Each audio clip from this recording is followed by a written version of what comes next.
নতুন এক সূর্যোদয় হবে, স্পষ্ট ঘোষণা করতে চাই। আর যদি একটা গুলি চলে, হেফাজতে ইসলাম বাংলাদেশ ঘরে বসে থাকতে পারবে না। আমার সন্তানের লাশ নিয়ে আমরা কবরস্থানের দিকে যাব না। পরবর্তী সন্তানের লাশ কাঁধে আমির হেফাজত ইনশাআল্লাহ রাজপথে যখন নামবেন, টেকনাফ থেকে তেঁতুলিয়া পর্যন্ত পথ ভাঙ্গা সেই গণজোয়ার রুখে দেওয়ার সাধ্য কারো হবে না।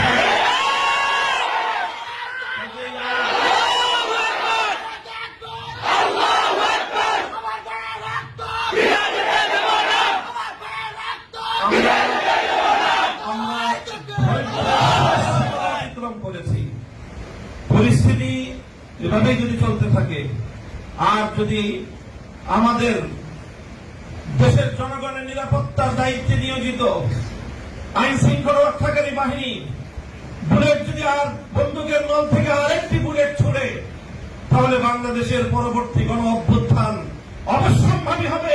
সে অভ্যুত্থান রুখে দিতে কেউ পারবে না। আমরা আল্লাহ পাক রব্বুল আলামিনের কাছে দোয়া করব, যারা বৈষম্যের বিরুদ্ধে জীবন দিয়েছে, অত্যাচারীর হাতে যাদের প্রাণ গিয়েছে, তারা নিঃসন্দেহে শাহাদাত বরণ করেছে। কাজে সেই শহীদদের আত্মার মাগফিরাত শুধু নয়, বরং শহীদদের শাহাদাতের কবুল হওয়ার জন্য আমরা দোয়া করবো আল্লাহর কাছে।